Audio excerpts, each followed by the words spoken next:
All right. Good morning, everybody. Welcome. Whoa. Whoa, what the hell? Ladies and gentlemen, See? coming to you live from Boomer the Lucky Tech. Dog Boomer studio Tech. in a hidden Boomer location Tech. somewhere in the upper Midwest of the Why United is that still playing? Turn that shit off. Okay, good morning, everybody. Happy Tuesday. My brain is preoccupied with where I'm going. Because Lady Boomer and I are about to celebrate our 30th wedding anniversary. Thankfully, got my daughter house sitting occasionally, I guess. She's going to pop in, I think. And my dog's being taken care of. We got all the stuff ready to go. But I'm not packed, and we're leaving in 7 hours from now. So we'll see what happens. So, boy, oh boy. Developments over the last 24 hours are interesting on a lot of things. Seems like there's always something new to talk about. So that's what we're going to do today. I'm just going to chat with you guys in the chat, and I'll pull up some topics, and we'll do that thing like we do. But before we do that, I should probably play the intro. So, Johnny, would you be so kind as to play the intro? Johnny? Yeah, right now. Ladies and gentlemen, coming to you live from the Lucky Dog studio in a hidden location somewhere in the upper Midwest of the United States of America, it's a brother making his own way, but with all the wrong opinions. Welcome to the Morning Night Live with your host, the one and only Dawg Knight. Yes, ladies and gentlemen, that would be me, Marty Moose, aka Dawg Knight. Hello, everybody. I'm Marty, also known as Dawg Knight on the internet, and welcome back to the Dawg Knight Channel, where we try to avert World War III and people falling downstairs. You'll understand what I'm talking about in a minute. Anyway, hi. How are y'all doing today? It is Tuesday, the 21st of February, 2023. Tomorrow would be me and Lady Boomer's 30th wedding anniversary. We're just excited just to get away for a little bit. I talked to my mother last night. She's got the timeshare all. It was already booked a long time ago, but anyway, we got a place to stay on Oceanside, and then we're gonna be in San Diego doing some deep sea fishing, which neither of us have done, and both of us thought, oh, that sounds kind of cool. At least I think we're doing that, and I'm not 100% sure because I talked to my mother last night, and she said that my niece's husband was going to take us out, so we're not sure what day that's going to be. But we're in San Diego. We're not going to do much. We're actually just going to go out there, chill. We got like I said, we have a time. My mother has a timeshare on the beach, so we're going to hang out near the beach, and we're going to just do what we do when we do our daycations. We have nothing planned other than this fishing trip. Wait, look fat. I don't know what that means. Anyway, we're not going to do anything but chill and do things. We're going to ask people around there, hey, what's cool here that you would go to that maybe a tourist wouldn't do? And then we'll go do it. And if it's fun, we'll say, oh, cool, that was fun. And if it's not, well, at least we'll have some video footage for a future daycation video. By the way, which I'm going to start delving in to some editing on my other channel. I'm going to revamp it, change the look a little bit, and get that going. If you didn't know, I have another channel called Marty's Big Journey, where we do a lot of our travel videos, and I'm kind of motivated to start pumping that up. So if you want to check that out, it's called Marty's Big Journey. I wonder if maybe I could throw a link in the chat. What I'll do is I'll have a link in the I'll put a link in the tabs today. I'll start putting that out there every day. Also, if you haven't subscribed to me on Locals, that is also a good idea. Ooh, what is that? Damn, girl. It's funny sometimes when you open up your YouTube channel and there's stuff on there, you go, oh, what the hell's that? So let me find my Marty's Big Journey. Let's see. And it should pop up. Yes, it's right on top. So now, again, I'm going to be revamping it because Right now it's kind of dull, but at least there'll be a link in the description, and not in the description, in the what do you call it? You can find it on my linked, what is it called? Linktree. That's in the description, so you can find it there. So anyway, let's say good morning and then get the thing done. Oh, Paulissa. That'd be, you changed your name on YouTube. By the way, Paulissa, I mentioned, could you drop by the house once or twice while we're gone? Anyway, that's funny. Dad. What? Anyway, let's say good morning, everyone in the chat, and let's get this thing going. First in the chat over on Rumble would be Avocados Diablo. Gets the bell. Also, good morning to Mike Savage, Blarg, and Jimmy Dazotep. And that's everybody over on Rumble. Well, it's not everybody. See, here's the thing. There's 19 people watching on Rumble, but there's only 3 chatting in Rumble, so that's okay. Oh, what's cool now, Rumble has a pop-out chat, and that helps so much. I hate putting on a whole window over here. Now I can just put a little box there, a little box there for the YouTube chat. I got my music down there, and I got my my screen there, and then I don't have to, mess around. I can see and talk to everybody. On YouTube, first in the chat is also Avocados Diablo, who gets the bell. Yay! Also, good morning, Simon Wolfwood, Lord Stanhope, Trippy Liberties in the house, Fake News Egypt Expert. Oh, you changed your name. Used to be Foxmore and now it's Fake News Expert. That's an easier name to say. Got banned in the YouTube comments again. Hello, this is the chatter, formerly known as Foxmire Cubity, with my new name. Well, that's why you have a new name, because you got banned. How did you get banned in the YouTube comments? Anyway, I'm glad you're back. Good morning, Sheograph. Howdy, bigot. Mike Savage, Blarg, Special K on Acid, Tex AG, 007, and Lord Stanhope. Good morning. Rotten Corpses in the house, and who else? Aaron Meredith, howdy. I'm trying to find out who else is here. Jaeger Pony, my favorite Canadian's here. Dr. Funkenstein's Ghost is here. Good morning. Also, good morning to J Pylon's in the house. Also, good morning to who else is here? Scribe Light, Dog Thrapple. I just thought I'd add a little laugh to the Dog Thrapple. Good morning, Rick Ashbringer. How you doing? Good morning to why are you so angry? No, that's a name, not a question. Why are you so angry? In the house? Tyler F. Paulissa, which is that's a new name for my daughter. With the lovely picture of herself and my favorite son-in-law, Jess, the greatest son-in-law on the planet. Also, good morning to Anna Lynn's here, and I think that's everybody. Did I get everybody? I think I'm close. H.P. Lovecraft. Oh, H.P. Lovecraft's in the house too. Nice to see you. So let's talk about a few things. They happen to be trending, but they're things I was going to talk about anyway. The President of the United States. Oh wait, I got a bunch of notifications. What's in my notifications here? Oh, these are probably. So I had to mute. I had to mute my reply to Ed Krasenstein yesterday. Holy Christ. There were about 3,000 replies to that particular, to my response, because he made some stupid statement. What was it yesterday? You know me, and I look, Ed Krasenstein is now my go-to just lolcow. And even though he's nice in person, he's a propagandist extraordinaire. A propagandist extraordinaire when it comes to tweeting for Joe Biden. So he tweeted this stupid nonsense, which is, of course, is the par for the course for Ed.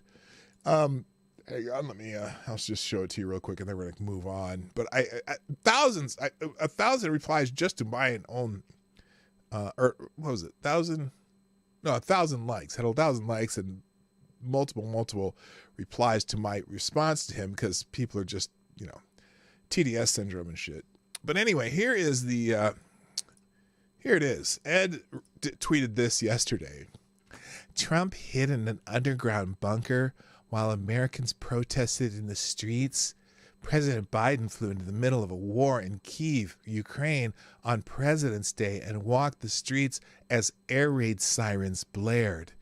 One man stands for world freedom and peace, while the other stood only for his narcissistic self. Now, what's hilarious about this is the one who supposedly stands for world freedom and peace seems to be the one supplying one side of a war and their little proxy war, whereas the one who supposedly stood for his narcissistic self seemed to get through an entire presidency without starting a new war, unlike his predecessors and the guy. And look, the war that is happening now was not started by Biden, was not started by Zelensky necessarily, although that region has been at war for a long time.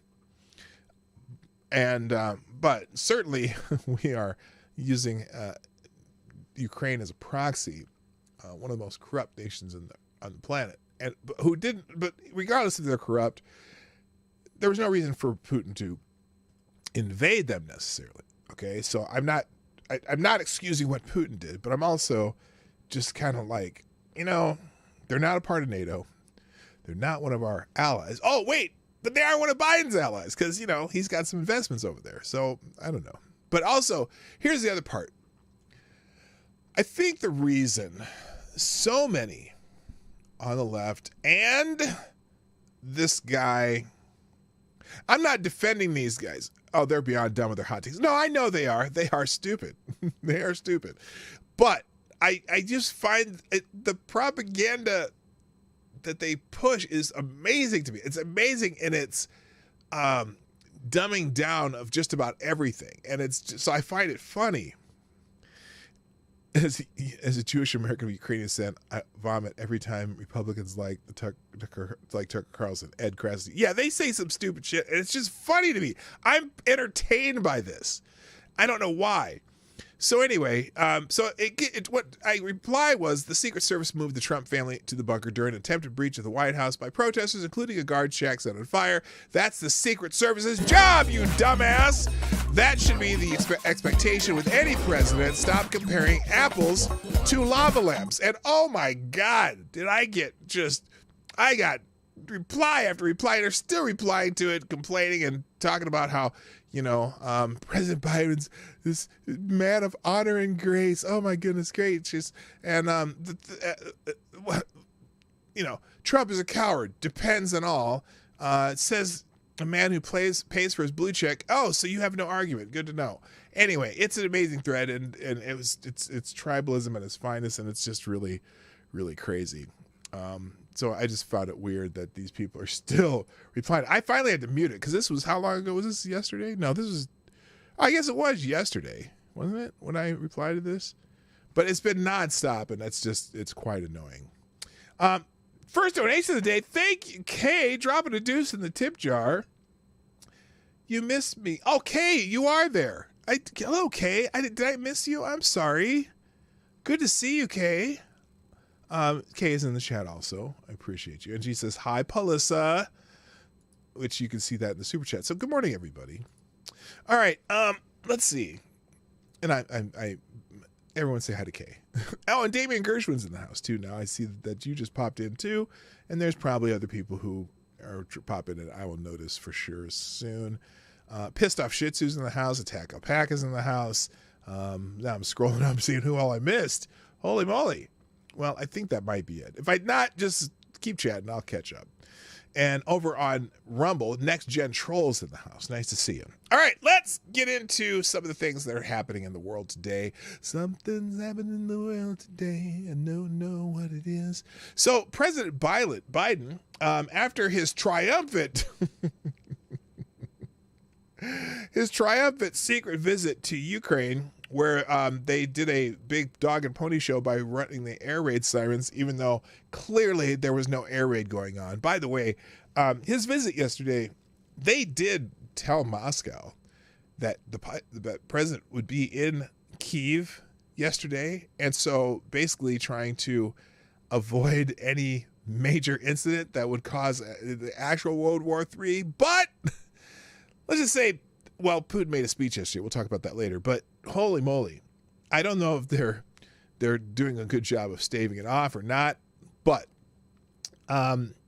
he went and visited some memorial to fallen Ukraine soldiers. And, you know, I mean, if you're giving another country $100 billion to fight a war, you should go and visit and check on your investment every once in a while. So that's what Biden did, and he did it as he was supposed to. And clearly, he's the bravest president in the history of the world because he, you know. Oh, by the way, I was thinking about this because they kept talking about how brave Biden was for going into a war zone where there are no American troops, blah blah blah, as if he was not protected, as if Kyiv was, you know, the most dangerous place in the world. Let's remember that also. Ben Stiller went to Kyiv and visited Zelensky. Sean Penn went to Kyiv and visited Zelensky. Angelina Jolie visited Kyiv and went and saw Zelensky. And also, what is his name? Liev Schreiber. So a bunch of Hollywood actors have been to Kyiv. And so Biden and those actors and actresses are the most brave and, most profound human beings on the planet. They should be all applauded, and it's just fantastic. What? Wait a minute. Rabbits is in the house. Can I get what? What are you even talking about? 2Ks? No, we do not want a third K. We do not want that. He had to go check on his investment. So anyway, yes, he did. So really, you should inspect your purchases before you pay for them. Well, they didn't do that. KK took my baby away. Okay, we're doing Ramones lyrics in the chat. Letterman did Letterman did a talk show from Kyiv. That's right. That is right. Oh my gosh. That was amazing. Bono and Edge did a concert. Did they do that in Kyiv? So clearly Kyiv is the most dangerous place in the world because, you know, all these special agent celebrities have gone to Kyiv. By the way, I do have a cup of Reparations coffee, and Paulissa, you'll be happy to see that I'm using the banner cup today that Alyssa made for me. By the way, no one has figured out all the people in the new banner. I'm telling you, the first person who does it, I'll Venmo you $20. Do I need to up that? Also, good morning to Maddie. Maddie's in the house. Nice to see you. Okay. So anyway, the president went to Kyiv, and Reuters, I want to read you just the first couple lines of the Reuters article, because this is amazing. You'll figure it out as soon as I say the word. As soon as the words come out of my mouth. Do you understand the words that coming out of my mouth? Here it comes. Listen. Fresh from Kyiv, Biden rallies NATO allies in Poland. Now, first off, let's just start with the title. Rallies NATO allies in Poland. What exactly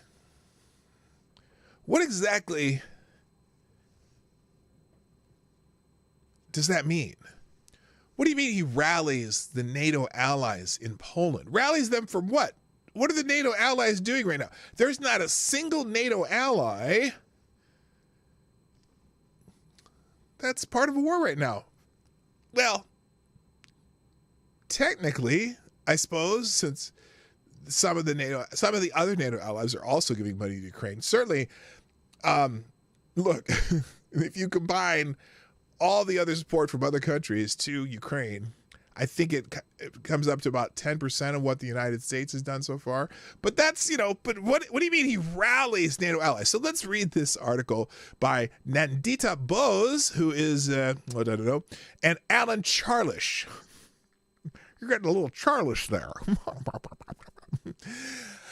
Listen to this. Oh, they changed it. They've already edited it out. Okay, wait a minute.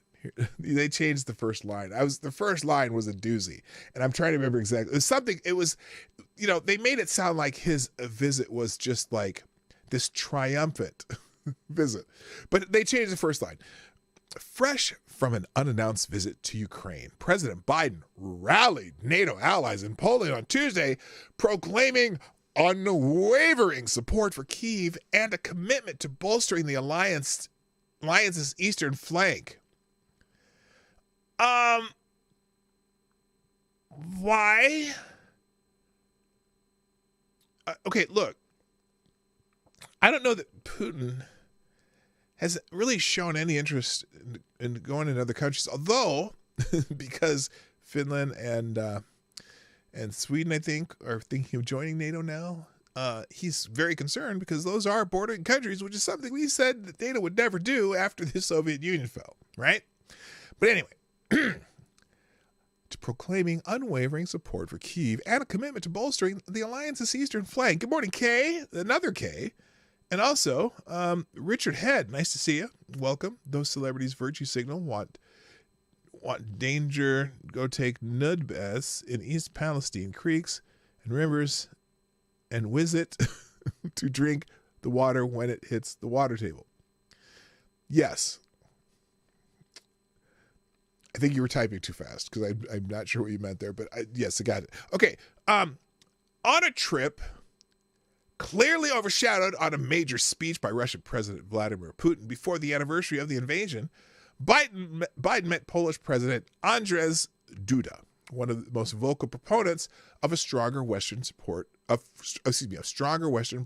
for Ukraine. Now, which is interesting because Poland's one of the fairly based country. It's interesting that I suppose that Poland probably is most concerned because, being they're part of the Eastern Bloc, they don't want that shit happening again. So I understand why Poland would be concerned, okay?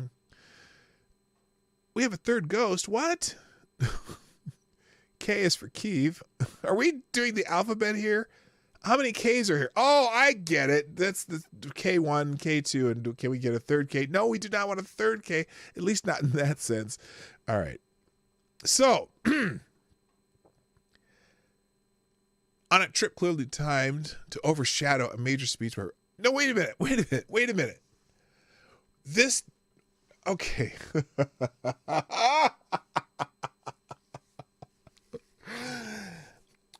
Okay. They timed this trip to be on the anniversary of the beginning of the war. Okay. They didn't time the trip to overshadow a major speech by Russian President Vladimir Putin before the anniversary of the invasion. Biden met Polish president. Okay, got that.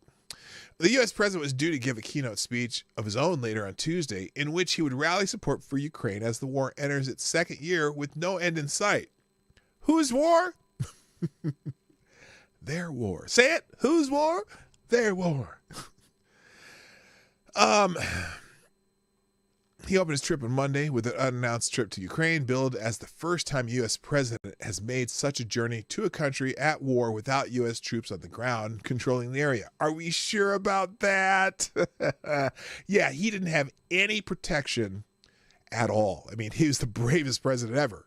He's brave, almost as brave as Bono in The Edge. Or Edge. Is it The Edge or Edge? I don't know how he goes by, the guitar player for U2. Anyway. As I told President Zelensky when we spoke in Kyiv yesterday, I could probably say that our support for Ukraine remains unwavering, Biden told his Polish counterpart. Duda said Biden's visit showed U.S. commitment to maintaining security in Europe and described Biden's stop in Kyiv as an incredible gesture. Now, look, it's interesting because when the guy with the funny hair was president, a certain Russian strongman didn't bother to try to invade anybody, but when the current president was vice president, he did, and when the president who's president now did, he did, and the idea that the commitment to maintaining security in Europe, well, why is that the U.S.'s job? And, I remember when the guy with the funny hair was president, he told the Europeans that maybe they should also be involved in their own security, which is probably a really good idea since they live there and they don't have to drive or fly or get on a boat to get there. They would already be there, and they should be doing some of their own security and contributing their fair share, like you know how Democrats love to say their fair share to NATO. So I'm just trying to figure out what the hell are you talking about? The U.S.'s commitment to maintaining security. How about Europe's commitment to maintaining security in Europe? And sure, we'll help since we're part of NATO, but look, it shouldn't be us providing the security and them helping. It's their damn fucking continent. I swore. I knew it. I knew it was going to come out. It's their continent. They should be doing it. Okay? Oh my goodness. So anyway, Poland has NATO's longest border with Ukraine, and it has been the main route in for weapons. In for weapons and out for refugees. Duda's foreign policy advisor said the men would discuss Poland's security and scaling up NATO's resources there. Well, here's the thing. So if you're the main flow of weapons into Ukraine, yeah, you probably are at risk because certainly the Russians know that sometimes threatening supply lines is the way to, win a war or whatever. But so, yes, I understand why Poland is worried about their security. But look, the United States' commitment to maintaining peace in the world is fine and good. But let's remember, Europe, Germany, England, France, Netherlands, Sweden, Finland, Spain, Luxembourg, all those countries. There's a bunch of them. I didn't name them all, but maybe, just maybe, they should get on board if they're really, really concerned about this. And why we are providing 90% of pretty much everything, especially dollar-wise, or euro-wise, or whatever currency you want to count it in. Maybe, just maybe, the Europeans should step up if they really believe in this cause. And I think that Putin's an asshole and probably shouldn't have gone into Ukraine. But look, we've been breaking those little agreements and shit. And so, it's not like they're the only ones. So anyway, I don't know the rest of this article. I don't care because Biden's triumphant rolling into Poland, which, well, I don't want to talk about that. That's a sore subject in some parts of the world. Anyway, there's an interesting, now, okay, so Poland is trending though because Biden's in Poland, right? Oh, wait, what? Oh no, I'm not the one you're looking for, babe. Okay, I got you. Europe is tiny. Scandinavia is large, but uninhabitable. Muslims will flood Europe before Russia does. Yeah, it's kind of happening. No, it shouldn't be changed to Sonny Bono's laugh at me. Okay, Germany fits inside Texas. Deutschland is the size of Wisconsin. Look, I'm just talking about all of Europe. All of NATO. Like, you know how most of NATO is in Europe? Like, at least numbers of country-wise. If you think of all of Europe, population-wise, is more than the population of North America. If you think of all of Europe, those many countries that are part of the European Union, isn't that roughly the size, landmass size of the United States if you count all of Europe? I don't know. Just saying. Texas is half the size of Alaska. Okay, Denchlet is the size of Wisconsin. Okay, whatever. I'm talking about all of Europe. All of Europe, who all are part of NATO, should be involved in this. A little more than just us carrying the load. And I think someone told them that. The guy with the funny hair told them that. They all need to give their fair share, their percentage of GDP to the cause. So, I'm sorry. F you, I've got Bon Jovi stuck in my head now, Dawg Knight. Why did I say something like living on a prayer? Why is Bon Jovi stuck in your head? I don't know what song, Annalyn, of Bon Jovi is stuck in your head. I am curious. I'm very curious. So anyway, By the way, 32 people in the house, 17 likes. Get the likes up there. And also on Rumble, 16 watching over there. Make sure you click the thumbs up. Nobody's clicked the thumbs up over on Rumble. Oh, no, 7 people have. Click the thumbs up on both platforms. I would appreciate it. And so on and so forth. All right, let's see. Oh, by the way, so Poland is trending. When they arrived in Poland, I don't know exactly who this is, but you got to see this because, in fact, you almost need a little Benny Hill music going. Remember Yakety Sax? We were talking about that. Here's the arrival in Poland. Now, watch. Is my cursor? Can you see my cursor? You can't see my cursor, can you? You know, you cannot. Anyway, well, here, if you look at watch the stairs here. This is interesting. I don't know who this is that did this, but watch very carefully. This is trending on Twitter. And watch. Here we go. Now, all of a sudden, oh, wait. Whoa, what is that? Ah! We don't know who hit the ground there. I don't think it was Biden, but it was still, that's a scary fall, man. Here it is again. Okay, so watch. This guy, right in the middle, like right above the wing, you can see a hat kind of on there. And then they go down, and here we go. I don't know how that happened. Do they not have stairs on this? I'm trying to see how that happened. Now, there's another angle. Hang on a second here. I'll show you another angle. Let's see if I can find it here. There. Oops. No. What the hell happened there? Okay, here we go. Shut up. Okay, let's see. I think there's another one here that you can see it a little better. No, maybe not. It's gone. Anyway, Poland's trending because Biden's in Poland. Now this is, of course, Biden, that looked like this looks like he's asleep. Let me show you. Between Poland. Okay. He's talking about being in Poland. And of course, while in Poland, he has to mention something that we're very familiar with. Here it is. President Biden meeting with Polish President Andrzej Duda. The connection between Polish and American people is extremely strong and deep. I was kidding with the president.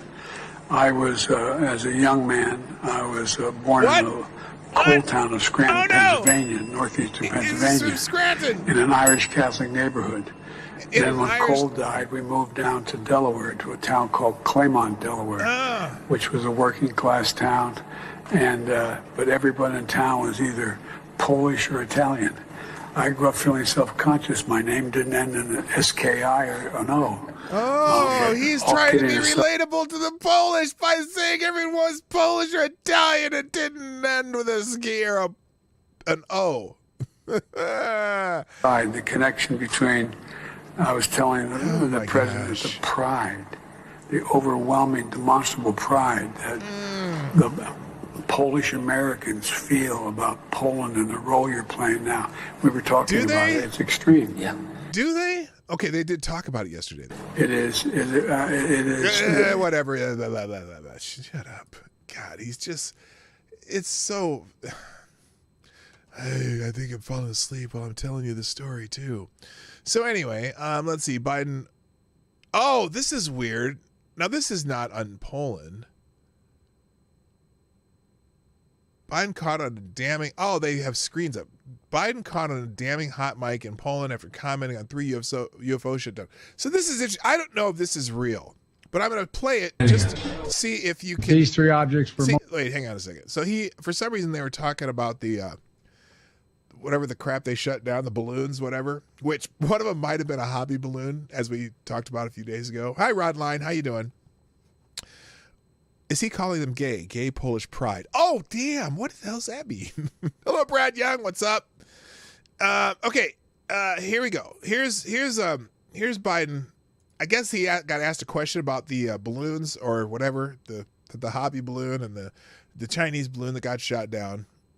Notice, oh, by the way, have you noticed they still haven't really told you what the other balloons were they shot down? They shot down. Now, the one was clearly a Chinese balloon, right? But those other identified objects that were shot down. Remember we heard about the balloon hobby club that lost one of their balloons that should have been tracking over Alaska about the same time that the F-16 shot one down.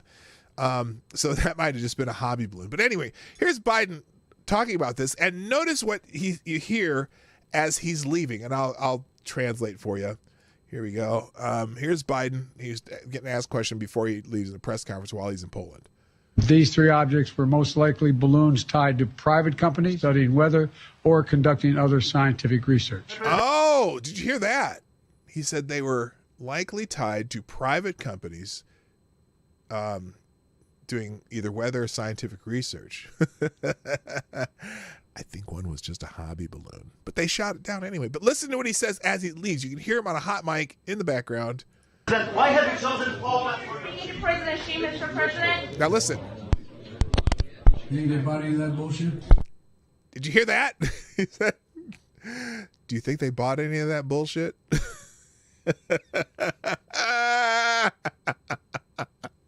Because he had a lapel mic on too, and he didn't. It was a hot turn-on mic. Hang on. Those guys will believe anything. And he said, yeah, those guys will believe anything. Oh my gosh. Now I'm not 100% sure that is real, but a lot of people are sharing it. And so who knows if they happen. But so anyway, that's Biden's trip to Poland. Now let's talk about he mentioned they were trying to upstage the Russian president who had a speech yesterday. And boy, there was a part of the speech that has everyone a little nervous. And that's why both, let's see, what is it here?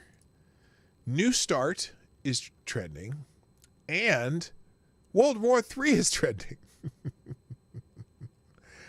Apparently, Vladimir Putin just announced, and this is the trending topic. Vladimir Putin just announced that the suspension of New START, the only remaining nuclear arms control treaty between the U.S. and Russia.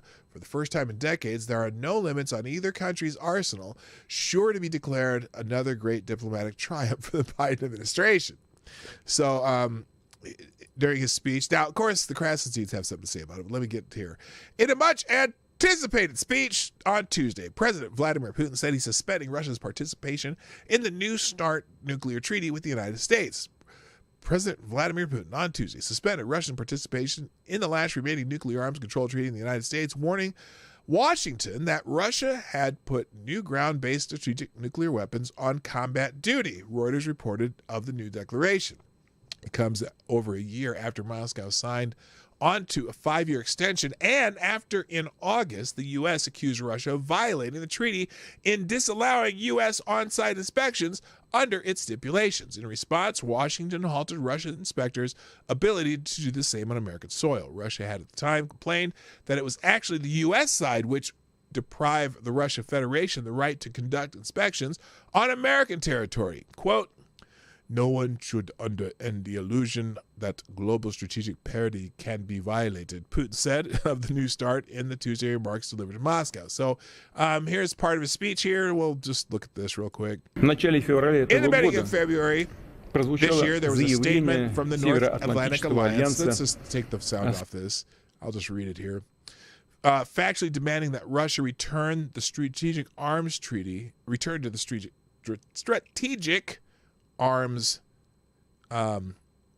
as they call it. Good morning, Real Wade Nation. Let's see. And then he goes on here.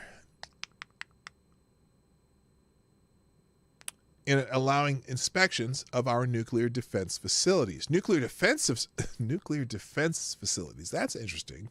Good morning, Nomad. Stop. Hammer time. I don't even know what to call it. It's a theater of the absurd. They can't be silly people. They want to deliver us a strategical defeat while crawling into our strategic nuclear objects.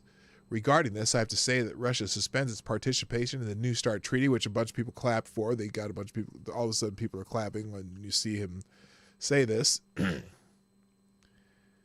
And clap, clap, clap, clap, clap. regarding that, okay. And then he says, what? Let me repeat, Russia does not abandon the treaty, but it suspends its participation. Oh, hey, you know what? That's just like what happens to you on Twitter if you say the wrong shit. They don't abandon you. They don't ban you. They just suspend your account. That's amazing. It's some word salad, just like Twitter uses. So anyway, I wonder if the Twitter is run by Russians. Let's see. Both Ukraine and Russia are using munitions faster than they can be manufactured. True. Let's see. What do such countries of the North Atlantic Alliance as France and Russia? Wait, what? Did I miss something here? Before resuming the discussion of this treaty, we must first understand what do such countries of North Atlantic Alliance as France and Britain aspire, and how we will take their strategic arsenals into account. In the current situation, Russia's Ministry of Defense and Rosatom, I don't know what that is. That's probably, I don't know, must ensure that Russia is ready to test its nuclear weapons. Of course, we will not do it first, but if the U.S. conducts the tests, we will do it as well. And nobody should have a dangerous illusion that the global strategic parity can be broken. And is that the end there? That's the end. So anyway, that's part of his speech. So a lot of people are claiming that this certainly could mean World War III. Now, of course, I always love to hear Ed Krasenstein's reaction. So let's see. Let's see how special this is. Breaking. Russian President Vladimir Putin just said that Russia is suspending its participation in the New START nuclear arms reduction treaty that allowed U.S. and Russia to inspect each other's nuclear sites. Russia wasn't holding up its end of the deal anyway. This move is just another move of desperation. Biden showed us that the U.S. and the world stand against Russia. Yay. Holy shit, is that guy a clown? It's funny though. I'm sorry. I know you guys just think I'm legitimizing him. No, I'm making fun of him. He's just a lolcow. So anyway, they're suspending their participation in the New START treaty, which brings on the hashtag or the trending topic, World War III. So the U.S. is so Sean Davis, the U.S. is sleepwalking into a nuclear World War III, egged on by deranged neocon interventionists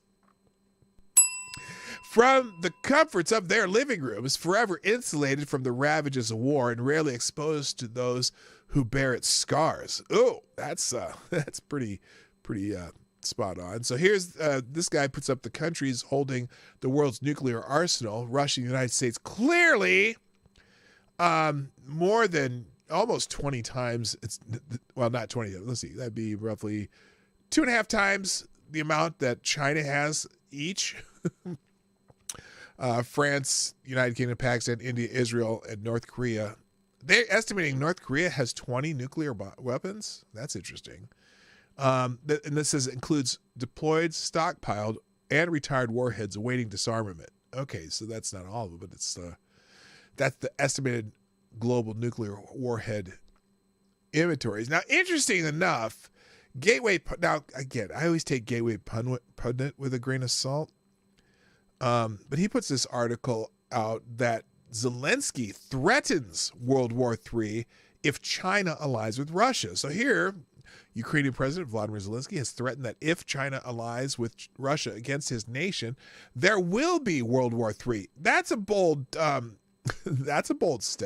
That's a bold statement.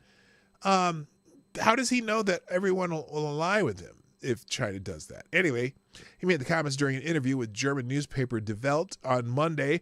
For us, it is important that China does not support the Russian Federation in this war, Ukrainian president said. In fact, I would like it to be on our side. So if China supports Russia, then it'll be World War III. But he would rather China be on Zelensky's side. At the moment, however, I don't think it's possible. Zelensky said he hopes China will make a pragmatic assessment of what is happening to avoid additional conflict, because if China allies itself with Russia, there will be a world war. And I do think that China is aware of that. Zelensky threatened. Anyway, Zelensky's threat came one day after the U.S. Secretary of State Anthony Blinken appeared on NBC's Meet the Press and said that the U.S. is very concerned with China's considering providing lethal support to Russia. Well, everyone's running out of shit, right? Someone just said that in the chat. They're going through munitions faster than they can manufacture them. And but what's beautiful from Zelensky is a bunch of the world's giving him a bunch of shit, right? So would you expect the Russians not to try to do the same? Not that I want the war to end. Let's just stop this shit. So I'm going to stop this nonsense. Let's get into some negotiations. But if I say that, then of course someone will ban me as a Russian agent. No, I think Putin's an asshole. But I just think Zelensky is too. So anyway, but does it make sense that if we're supplying weapons to Zelensky and other countries around the world are supplying all these weapons to Zelensky and Russia's running out of shit, they're going to go find out where they can get weapons too, right? It's just the wheels on the bus go round and round. Let's put it that way. Good morning, Mac Daddy Snugs. I'm sorry, not Smugs. Snugs. What's up? Nice to see you in the chat. So anyway, this shit's crazy, man. I don't know. I guess we all gotta die sometime, right? All right. Should we move on? Should we talk about something else? Other big news over the last day or so. Project Veritas is trending. Apparently, James O'Keefe is out. This is a wild story. If World War III happens, then I'm afraid the U.S. will lose this one. High brass has handicapped much of our troops that they won't allow what will be needed to defeat the enemy. Well, and we're also having recruiting problems. Although I think you'd see a bump in recruitment. Oh, God. That's terrible. Good God. Calling that a threat is hyperbole. Yes, it is. People are losing their fucking minds. Yeah, I think he just agreed, Advocate. I think that's why I say with a grain of salt, I push Gateway Pundit. So anyway, Project Veritas is trending. And here's a statement from the Project Veritas Board of Directors. And we're going to just go through a series of things about this. So here's the Board of Directors at Project Veritas talking about the departure of James O'Keefe. Today, James O'Keefe decided to remove his belongings from Project Veritas headquarters. The board and management made numerous attempts in the last 14 days to have a conversation with James, but he ignored our outreach and decided instead to leak private information to others. Uh-oh. I'll tell you about that in a second. Either by doing so himself or by proxy. As today is President's Day, as if anybody cares. And why your office was closed on President's Day, I don't know. You're not a government agency. Hell, I had to work yesterday. Anyway, our office was closed. We had a board meeting scheduled for tomorrow where James was invited. And there was also a board meeting on Friday, February 10th, where James was invited but did not attend to discuss the financial malfeasance that was discovered. Oh, they're claiming financial malfeasance, which requires us to act in order to remain in compliance with the law. There were two subjects that the board wished to come to terms with James on: the company's long-term sustainability based on staff retention and morale, and the company's financial health, which has been in serious concern for several months now. Well, I bet it's going to be in more concern now because they're losing supporters like, well, I'm trying to think of a good analogy. I don't know, flies at a raid factory. Or James, there were two subjects the board was come to terms with James on long-term. Oh, and the company's financial health. Although Project Veritas leadership has not concluded looking into the full scale of financial issues over the years, a preliminary review at this time indicates that James has spent an excessive amount of donor funds in the last 3 years on personal luxuries. Uh-oh. They're claiming he took some liberties with their funds. More is still being uncovered during the ongoing review at this time. Contrary to many reports from today, James was suspended indefinitely pending the resolution of a fulsome investigation and clarity which will need to be provided by a third-party investigative audit report. Here are a few examples of what has been uncovered so far by Project Veritas leadership. This is far from an exhaustive list. It is merely a small representative sample. $14,000 in a chartered flight to meet someone to fix his boat under the guise of meeting with a donor. $60,000 in losses by putting together dance events such as Project Veritas Experience. Over $150,000 in black cars in the last 18 months. Thousands of dollars spent on DJ and other equipment for personal use. Hundreds of other acts of personal endearment.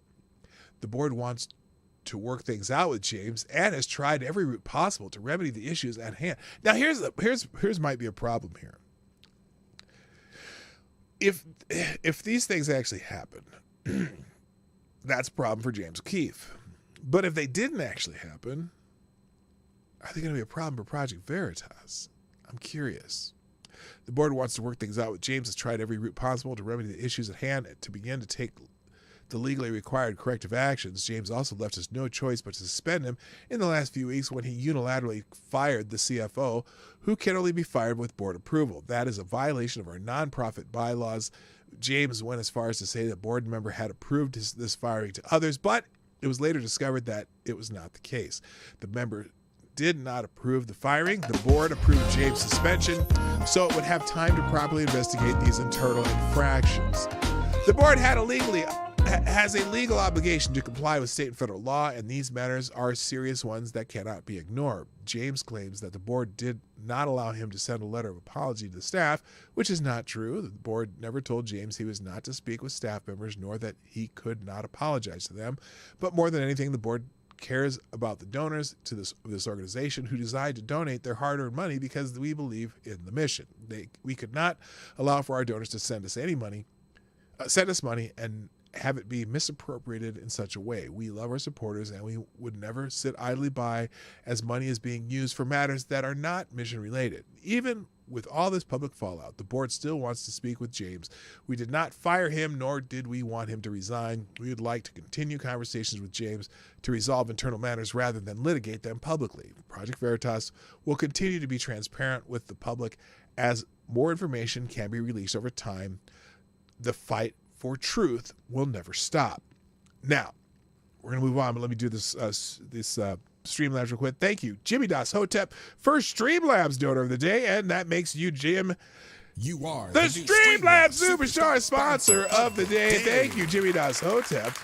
How about we do a little music for that? There we go. Maybe. Oh, wait. That's the problem. There we go. All right, Jimmy Das Hotep with a big bullet in the tip jar says, how stupid are those board members thinking they aren't going to be exposed with whoever they made deals with to oust James O'Keefe? He made this company exposing some huge frauds. That is 100% the truth. Obviously, most people who think of Project Veritas, the only person they think of is James O'Keefe. So this is going to be an interesting fight. All right, stop the music. Thank you, Jimmy Das Hotep. So here we go.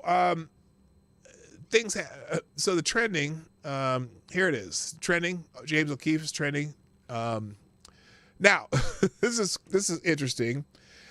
James O'Keefe, now, just to counter the board a little bit here, this is James O'Keefe when he's addressing the people who work at Project Veritas as he decides to leave. He exposes the board members, and here it is. Hey, this is now Friday, February 3rd. A board member reached out to one of our journalists and stated, quote, "You get a raise if there is a restructure without James O'Keefe at Project Veritas." I have a copy of the text message, and I'll give it to all of you. Oh my God. Wait a minute. Did James O'Keefe pull a Project Veritas on Project Veritas? I don't have a vote in this race. Just looking at what he has put out and what they have put out, he seems more credible at this point. Yeah, it's interesting. I'm curious about All the planes and cars were all business expenses accrued within his performance of his duty to fundraise and meet with donors. The DJ and shit was for company parties for Christmas. Was it? Yeah, they're saying they're an investigation, but they put out. So it's interesting. If that stuff turns out all to be legit, it's almost as though are they publicly slandering him in a way? I don't know. I'm curious. Anyway, let's see what else he says here. I redacted the name of the journalist. The board member deleted the message, but not before our journalist took screenshots. Good job, journalist. So apparently on Sunday, February 5th, now that's Sunday, 2 days after the Friday, a board member requested my presence at his home. He informed me, quote, "You had nothing to do, James, with this Pfizer story," unquote. Perplexed by this, I took out my iPad and showed him a video of myself confronting the Pfizer executive, which had 11 million views on YouTube. He responded, quote, "But that was after the undercover video had already been done." Well, duh. He's the one who confronts them after the video's done. Of course he had something to do. Well, isn't that what James O'Keefe does? That's just stupid. If they're saying he had nothing to do with it. So lots of people talking about that. Also, Viva Fry pointed out that over 100,000 people unfollowed Project Veritas yesterday, and I'm sure that number's going to be rising. And in fact, here, let's see. Okay, and if you want to see the full-length video of his speech to the Project Veritas journalist, it is here in this link. It'll be in the links. I'm not going to go through the whole thing. So these are people sharing the text messages. But now, here's what I wanted to do, though. So the Washington Post caught on to this story, and I want to hear how the Washington Post describes this little mess. Because, it's always interesting to see how your enemies, which clearly the Washington Post would be an enemy of James O'Keefe, just like a lot of the mainstream media hates him, right? So here it is. James O'Keefe is out at Project Veritas after internal power struggle.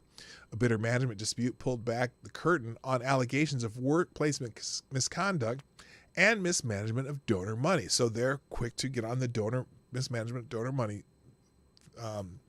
bandwagon, which I don't know what's true and what's not. And obviously it'll be investigated. But they start out, of course, Project Veritas, the right-wing organization. Known for its undercover sting operations, has split with James O'Keefe, the group's founder and chairman, following a bitter management dispute that pulled back the curtain on allegations of workplace misconduct and mismanagement of donor money. Again, I hate it when the title and subtitle of the article match the first paragraph. They need to be more creative, if you ask me. The group's executive director, Daniel Strack, informed some of the staff on Monday that O'Keefe had issued an ultimatum demanding that the board of directors resign as a condition for him to stay, according to people familiar with Strack's account. I don't like that. Verify what you're saying. Don't fall back on that bullshit. Anyway. R.C. Maxwell, a spokesman for Project Veritas, wrote on Twitter that O'Keefe was removed from his position as CEO by the Project Veritas board. Neither Strack nor O'Keefe responded to requests for comment. O'Keefe notified employees of his exit on Monday morning at the organization's headquarters in Mamaroneck, New York, and proceeded to pack up his belongings. He hinted that he would form a rival organization, according to a video of his remarks obtained by the Washington Post. What do you mean obtained by the Washington Post? Everybody has the video. You just saw it. Some jackass found it on Twitter for you. You didn't obtain it. It's on Twitter. saying the mission will perhaps take on a new name. I don't know why this is happening now, O'Keefe said of the move against him. Dressed in a suit and tie, he accused his internal adversaries of ruining our reputation in front of supporters and donors and leaking confidential information and fabricating stories. O'Keefe's exit spells an uncertain future for Project Veritas, a controversial organization closely identified with its 38-year-old founder. The group, formed in 2010, has employed deceptive tactics in attempts to expose alleged wrongdoing by journalists, liberals, and labor unions. What do you mean? Wait a minute. So they're controversial, according to the Washington Post. They use deceptive tactics. Like most undercover journalists, you jackass. O'Keefe secretly recorded videos. Wow, that's never been done before. To catch a predator. Sometimes landing their subject in hot water, have been shown to be selectively edited. Their favorite line, I was waiting for that line. It's a Washington Post story, of course. All news stories on the planet that are done on video, aka TV news, all stories and whatever, undercover, whatever, are selectively edited, you lying bitches. One thing that Project Veritas used to do, I don't know if they do anymore, but they used to also provide the raw feed. Like, for example, their very first sting on Acorn, they did the videos and they did the report, but they also put the entire raw feed of everything they did online so you could verify that these weren't just they pulled out some selectively edited, quips. Oh my God.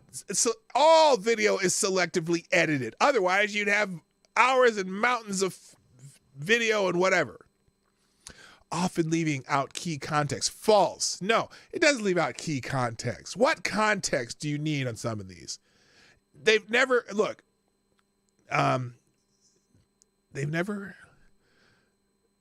lost a lawsuit about something being incorrect. It's all on video. Leaving out. Recent stings have been aimed at Pfizer, the pharmaceutical giant behind one of the coronavirus vaccines, though the company has defended its methods. Well, duh, of course they're going to defend their methods. It's their damn company, you dumbasses. O'Keefe's tactics have sometimes put him in legal jeopardy. He pleaded guilty to a misdemeanor charge of entering a federal building under false pretenses, agreed in 2013 to pay $100,000 to settle a lawsuit arising from his efforts to target a community organizing group, and in 2021, faced a court-ordered FBI search of his apartment. Oh my God! Yeah, and how'd that turn out? Of an alleged theft of a diary belonging to President Biden's daughter, Ashley Biden. All the while, O'Keefe gained clout in conservative circles and found common cause with Donald Trump, which boosted fundraising. By 2020, the nonprofit's annual revenue had broken $20 million, according to public filings. In 2021, the most recent year for which tax filings is available, Project Veritas paid O'Keefe about $400,000. But behind the scenes, O'Keefe struggled to manage his growing organization. His exit follows internal conflict that pitted O'Keefe against two of the group's executives, Barry Hinckley, the chief strategy officer, and Tom O'Hara, the chief financial officer. Earlier this month, O'Keefe sought to oust Hinckley and O'Hara after they raised concerns about his approach to fundraising and treatment of staff. Last night, I stood up to a bully and was fired, Hinckley wrote to colleagues in a group chat on the messaging app Telegram. Management by shaming and bullying is never acceptable, and it doesn't belong in the workplace. The board meeting after an emergency meeting brought back both executives, placed O'Keefe on paid leave, and indicated to Project Veritas leadership that it would deliberate over O'Keefe's fate at the organization. In the meantime, some Project Veritas staff prepared a memo airing grievances against O'Keefe, which his allies strenuously denied. The 11-page document, which was obtained by the Post. Yes, it was obtained by everybody. Everyone's seen the document, Washington Post. You're not special. Accused O'Keefe of demeaning his employees, mistreating donors, and squandering the group's resources. One person labeled him a power-drunk tyrant. Some objected to the use of donor money on highly produced videos featuring O'Keefe. all the theater stuff and how that is handled makes me very queasy, wrote this person who went unnamed. Oh, they're very brave. Isn't one of Project Veritas's themes is be brave? I don't know. Oh, and remember he stole a sandwich from a pregnant lady. Yes, he did. Stole or no, didn't they did, you know, though in that letter, they didn't say he stole the sandwich. He said she took a sandwich from a pregnant lady. Now, I'm still curious if the lady offered him a sandwich or not. I don't know. We don't know that. They never used the word they never said he stole it. It was interesting. It was a very interesting, deliberate wording. Anyway, so this just goes on. Oh, this is a lot longer. So anyway, it's typical what I would expect from the Washington Post to write about him. There's more, but I'm going to skip it because I'm going to try to get these other things before I get done here. So anyway, we got the Project Veritas statement responding to the resignation. We already read that. Mass exit. Now, Project Veritas loses massive amounts of followers after O'Keefe is forced out. On Monday morning, James O'Keefe was ousted from Project Veritas. We already knew that. Let's see. Exclusive. Let's see. This is somebody exclusive. Oh, Monday morning, O'Keefe was ousted from Project Veritas. The company found it exclusive. James O'Keefe, my friend and former boss at Project Veritas, just read his resignation letter to his former team and board members in their memorandum at New York headquarters. James will make his own way, as he always has before, reported OOAN's Neil McCabe on Twitter. Project Veritas is losing massive amounts of followers on Twitter. I shared on Twitter in just 30 seconds. I watched them lose 150 followers. Well, it's over 100,000 now that they've lost. So, I mean, 150 is nothing. And when you have 1.4 million followers, but you lose 100,000 at a time, that's gonna be interesting. They don't have Viva Fry's. They don't have Viva Fry's. Here's the clicker. So it's just going down, down, down, down. It's going down, down, down, down. So that's in just seconds as it just ticks down. It's up to 100,000 now they've lost. All right. Anything else on this? All right, let's move on. It's 10:35. I'm running out of time. Well, I'm gonna finish with this. I haven't watched it. I don't know how long it is, but apparently Wajahat Ali is, he's calling Nikki Haley. He says Nikki Haley is using her brown skin to launder white supremacist talking points. Boy, oh boy, do not step out of line if you're a minority. That's all this says. Here is It's interesting you mentioned that the guy in the 1920s who declared himself white. I mean, there's reporting from a local paper that Nikki Haley once declared herself white on a voter registration form. Why? Oh, really? Do you have evidence of that, Wajahat? Do you have evidence of that? Careful, buddy. Your thoughts on this? I mean, you wrote a book about growing up brown in America. Will you be cheering on fellow brown American, fellow child of South Asian immigrants, Nikki Haley, and what she stands for? Listen to this guy. To quote Zora Neale Hurston, not all skin folk are kinfolk. Nikki Haley instead is the Dinesh D'Souza of Candace Owens. She's the alpha Karen with brown skin. And for white supremacists and racists, she's the perfect Manchurian candidate. And instead of applauding her, I am just disgusted by people like Nikki Haley who know better, whose parents were the beneficiaries, as Asha said, of the 1965 Immigration Nationality Act, which passed thanks to those original BLM protesters and the Civil Rights Act. Her father came here. What? Shut up, Wajahat. Stop. Oh, God. Oh, my Here God. because he was a professor. He taught at a historically black college in South Carolina. That's how she became the proud American that she is. And yet, what does she do? Like all these model minorities, which, by the way, is a strategy of white supremacy to use Asians in particular. Using Asians. See, he's throwing a little Asian shade here, isn't he? As a cudgel against black folks. Instead of pulling us against black folks? What are you talking about? And you're not a black folk, Wajahat. You're Pakistani.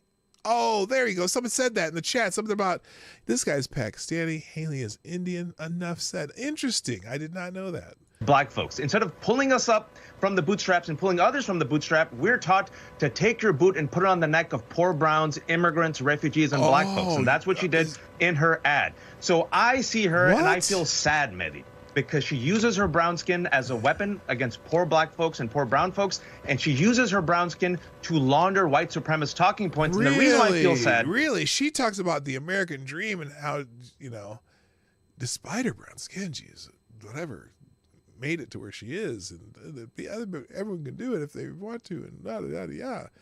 But this guy, holy shit. Because no matter what she does, Mehdi, it'll never be enough. They'll never love her. And if you don't believe me, what did Ann Coulter tell proud American Nikki Haley 2 days ago? Go back to your country. Nikki, go back. They'll never love you. Go back. It ain't worth it.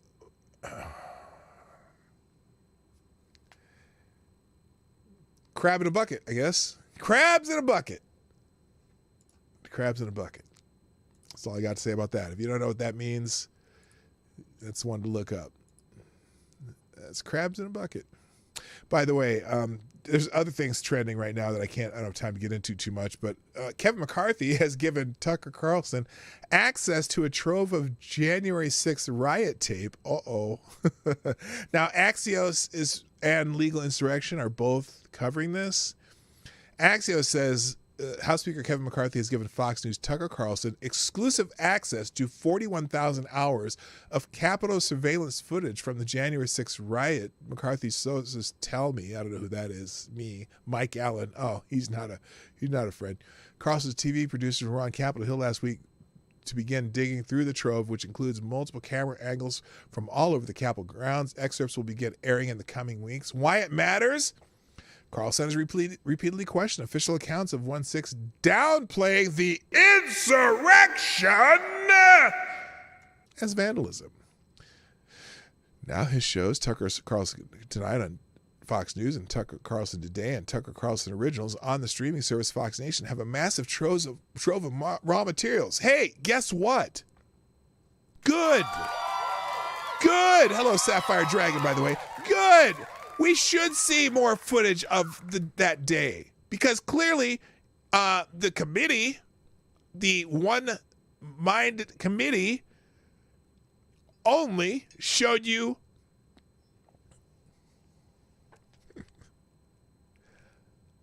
doctored footage, selective edited footage. The committee gave you selectively edited footage of January 6th.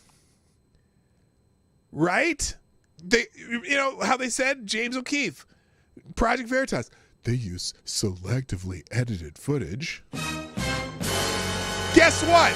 We've only seen selectively edited footage of January 6th, unless you saw stuff on Twitter that was already out there, because, see, there's a lot of video out there. Notice, how many times did the January 6th committee show footage of Ray Epps? Yeah, they didn't. Because they were busy selectively editing their footage. So, good. I hope the staff of Tucker Carlson goes through 41,000 hours. It's going to take a long time to do it, and they're going to put out footage that the January 6th committee refused to show you, and that's a good thing. We should see all of it, okay? There was a lot of bad shit that happened that day. Those guys fighting with police or whatever should be, they should be prosecuted, of course. But you're also going to know, for example, when did that crowd start getting riled up?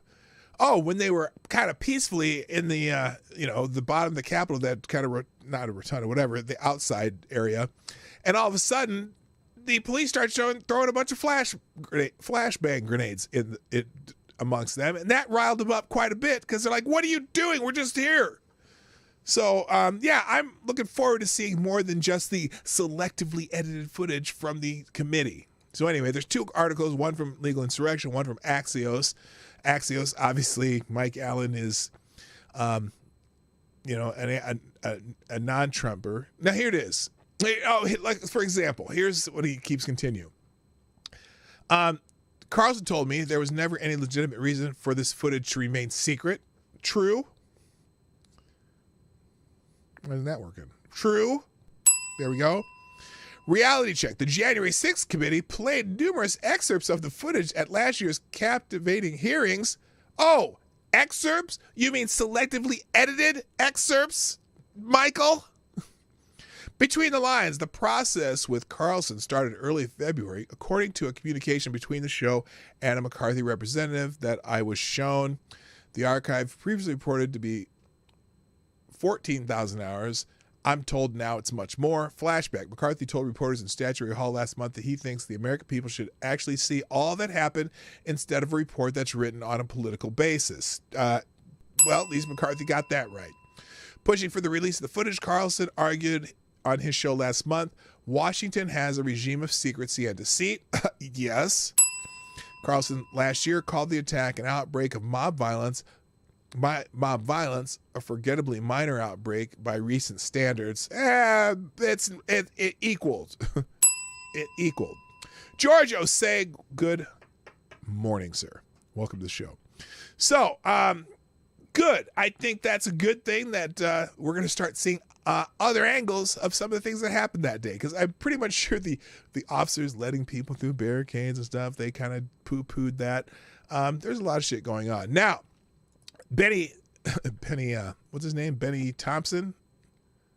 He's upset about this, of course, because, we don't want to expose the fact that we put out selectively edited video. January 6th panel chairman issues warning over Tucker Carlson getting the tapes. Oh no, Tucker Carlson's get the tapes. We might be exposed for our selectively edited video. The chairman of the now defunct January 6th committee warned of the potential security risk of U.S. Capitol security footage being released to the media.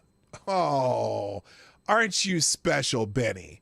Representative Benny Thompson, Democrat from Mississippi, issued a statement hours after Axios broke the news that House Speaker Kevin McCarthy gave Fox News host Tucker Carlson access to 41,000 hours of Capitol surveillance footage from the January 6, 2021 day, the day a crowd of people entered the U.S. Capitol, disrupting lawmakers who were meeting to certify President Joe Biden's 2020 election victory.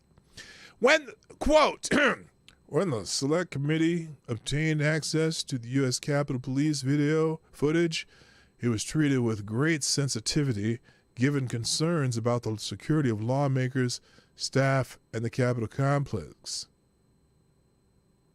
Thompson said, access was limited to members and a small handful of investigators and senior staff, and the public use of any footage was coordinated in advance with Capitol Police.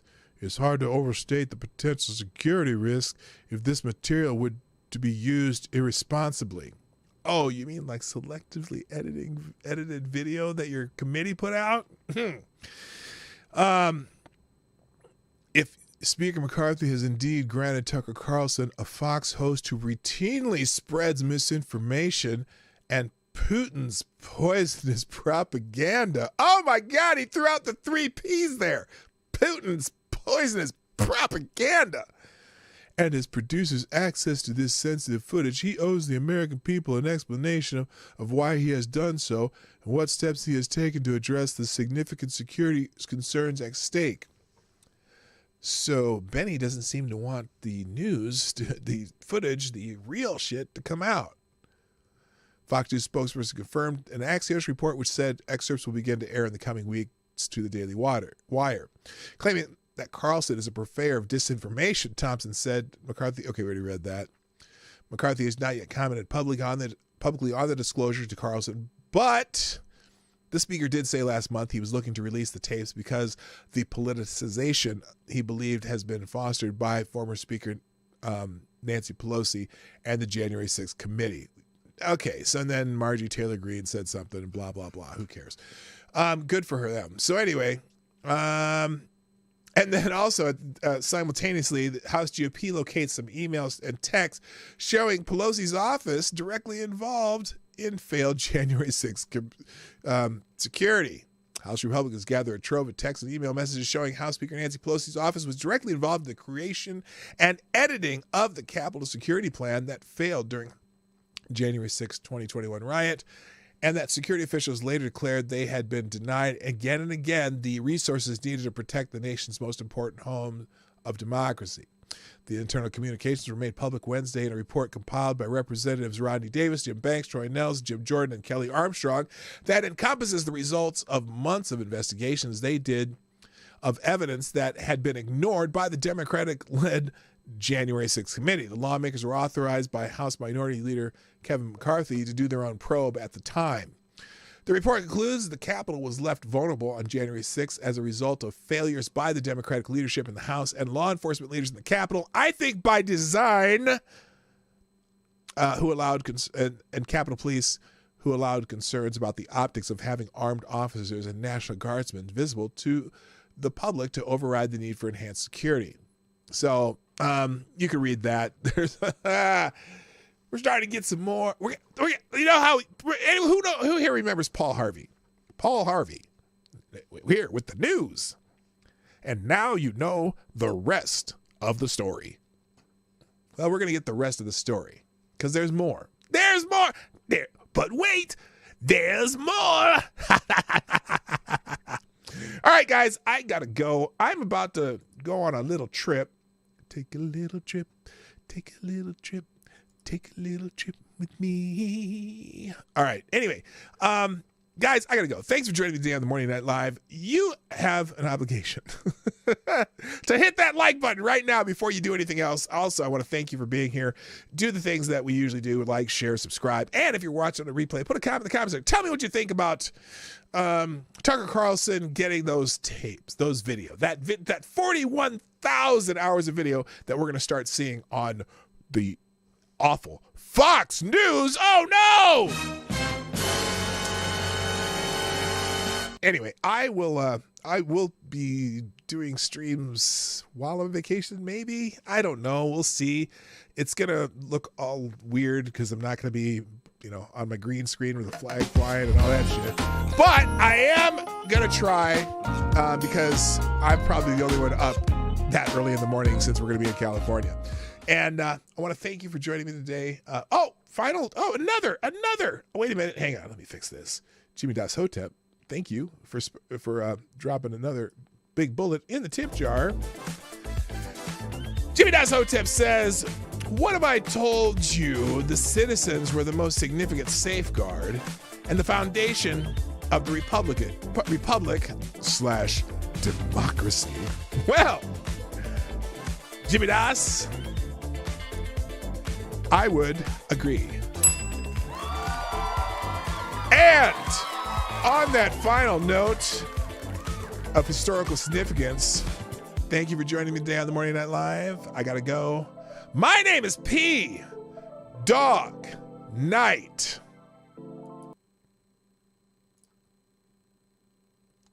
And I'm out of here. Bye-bye. Have a great day. What the hell does that happen? What the hell? Bye-bye. Hey, this is P. Dawg Knight, and thank you for watching today on the P. Dawg Knight channel. If you have an observation or remark you'd like to make about this video or my channel, I absolutely welcome you to write it in the comment section down below. I really look forward to hearing from you. And before you go, if you like what you saw but you're not already subscribed, please make sure you hit the subscribe button and definitely click that bell that pops up afterwards so you'll be notified when I post new videos or when we go live. I broadcast my live show, The Morning Night Live, Monday through Friday at 10 o'clock Eastern, 9 o'clock Central. A special thank you to all the supporters of this channel who share our videos on social media and who make donations through Streamlabs, YouTube, Venmo, and Cash App, which are all linked in the description down below. Thanks again, and until next time, I'm Dawg Knight, and I'm out of here.